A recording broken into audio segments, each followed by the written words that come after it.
71번 연구자가 설정한 가설 모형이 수집한 자료와 합치하는지를 평가하는 통계치를 모두 고른 것은 우선 정답은 5번이 되겠습니다. 모두 해당이 되는데요.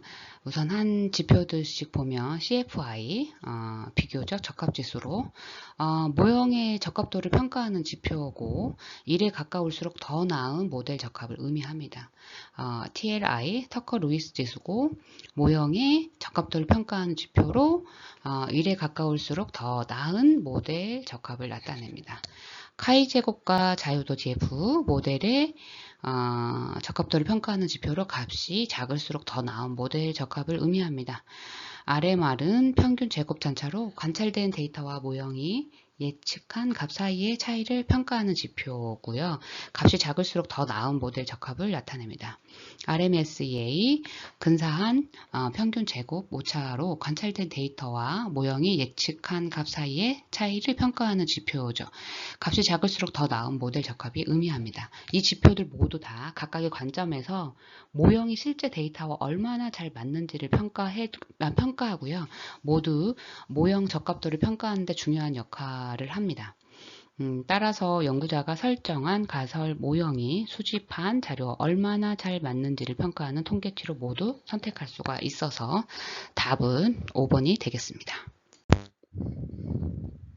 72번 근거 이론에 관한 설명으로 옳은 것은 정답은 4번 근거 이론은 상징적 상호작용에 철학적 기반을 둔다입니다. 근거 이론은 사회과학 연구 방법 중에 하나고요. 실증주의적 접근을 기반으로 하고 있죠. 이론을 구축하는 과정에서 새로운 지식을 생성하는 데 중점을 둡니다.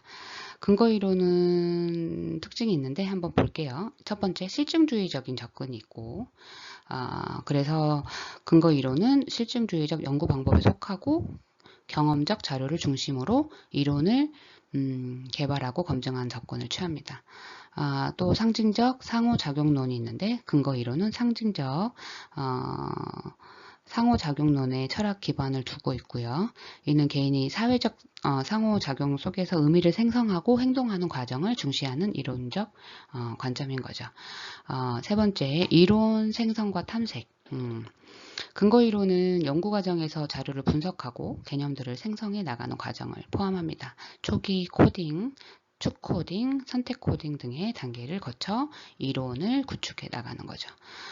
또 주관적, 진리 탐구적인 특징이 있는데 근거 이론은 연구자가 자료를 분석하고 이해하는 과정에서 주관적이지만 체계적인 방법을 사용하여 진리를 탐구하는 입장을 취합니다.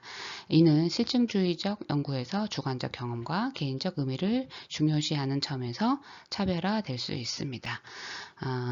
따라서 근거 이론은 상징적 상호작용론에 철학적 기반을 둔다라는 설명은 옳습니다. 답은 그래서 4번입니다. 73번 질적 연구의 타당성 전략에 관한 설명으로 옳은 것은 정답은 4번 삼각검증법은 연구 자료를 다원화하여 증거를 확보하기 위한 방법이다. 삼각검증법은 질적 연구에서 중요하게 사용되는 타당성 전략 중 하나입니다. 이 방법은 다양한 연구 방법이나 데이터 출처를 결합하여 연구 결과의 타당성을 높이려는 노력을 의미하죠.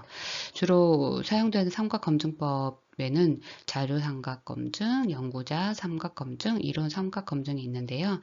자료 삼각검증은 서로 다른 시점이나 상황에서 동일한 주제에 대해 여러 자료를 분석해서 일관성 있는 결과를 얻는 것을 목표로 하고요. 연구자 삼각 검증은 2개 이상의 연구자가 동일한 데이터나 현상을 분석하여 서로의 분석 결과를 비교하고 일치하는 점을 찾는 것입니다.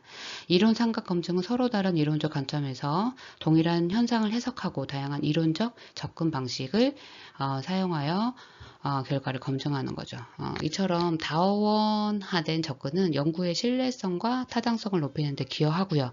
연구 결과를 다양한 각도에서 보다 신뢰할 수 있도록 돕습니다. 따라서 4번 삼각검증법은 연구 자료를 다원화하여 증거를 확보하기 위한 방법이다라는 질적 연구의 타당성을 높이는 중요한 전략 중에 하나이므로 맞는 답입니다. 다른 선택지에 대해서 좀 설명을 해볼까요? 첫 번째, 장시간 관찰법은 연구 결과에 대해 연구 결과에 대해 연구 종료 후 참여자들의 견해를 재확인하는 방법이다. 아니죠. 재확인하는 방법이 아닙니다.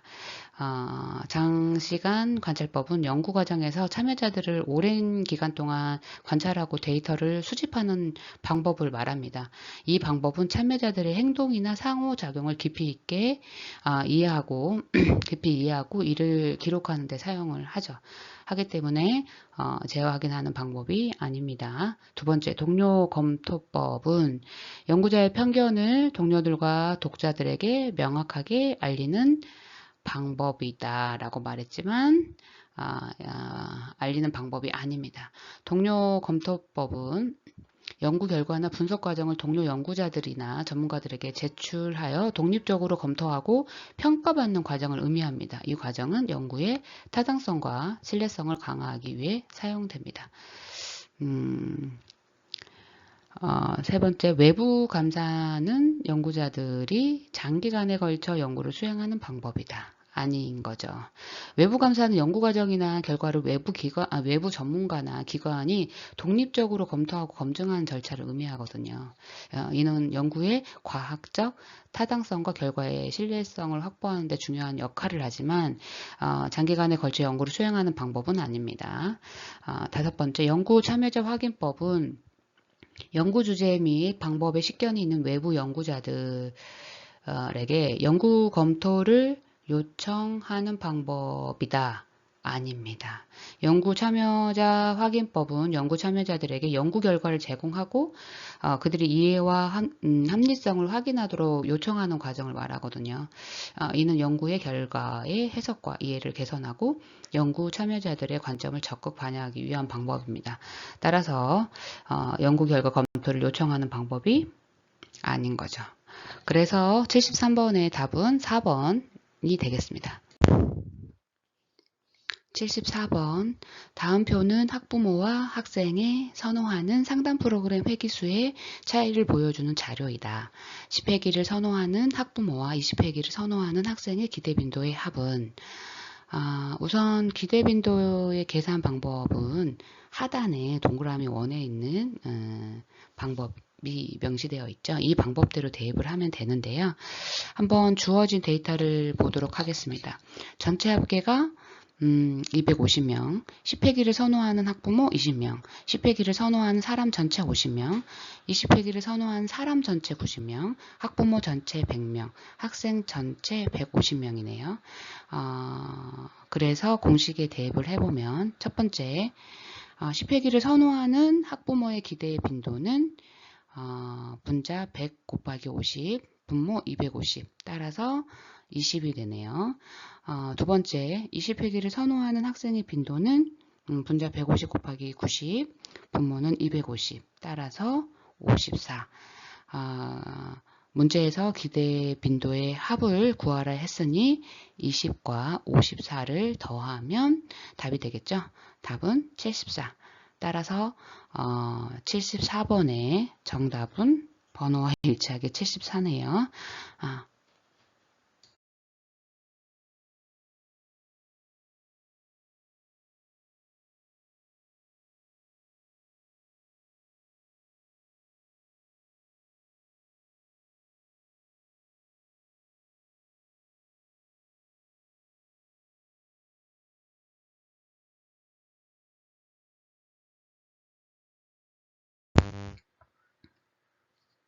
(75번) 연구윤리에 관한 설명으로 옳지 않은 것은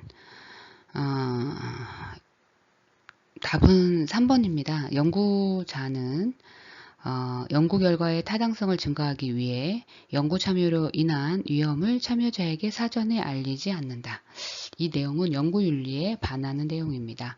연구자는 연구 참여자에게 참여로 인한 모든 위험과 부작용을 사전에 명확히 알려줘야 합니다. 이는 연구 참여자의 자유로운 동의를 받기 위해 중요한 요소이고요. 만약 연구자가 위험을 사전에 알리지 않고 참여자를 속이거나 정보를 숨기면 그것은 연구윤리에 위배됩니다. 나머지 선택들은 다 옳은 설명인데 그래도 한번 보도록 하겠습니다. 1번 연구자 자신이 이전에 출판한 논문의 일부를 인용할 때 출처를 표기하지 않는 것은 연구윤리에 부적절하다. 맞는 설명입니다. 2번 참여자는 연구 진행 중 참여를 철회할 권리가 있습니다. 이 권리는 연구윤리 중에 중요한 원칙이죠. 네 번째, 부득이하게 기만을 사용했을 경우 구두나 서면으로 사후 설명을 제공한다. 연구에서 기만을 사용할 경우에요. 이를 사후에 설명하는 것은 연구 참여자에 대한 적절한 책임의 일환이라고 하겠습니다. 다섯 번째, 통계적으로 유의미하지 않게 나타난 연구 결과일지라도 그대로 보고하고 그 이유를 설명한다. 통계적으로 유의미하지 않는 결과도 공개하고 그 이유를 설명하는 것은요, 연구의 투명성을 유지하기 위한 거고 중요한 일입니다. 따라서 75번 답은 3번이 되겠습니다.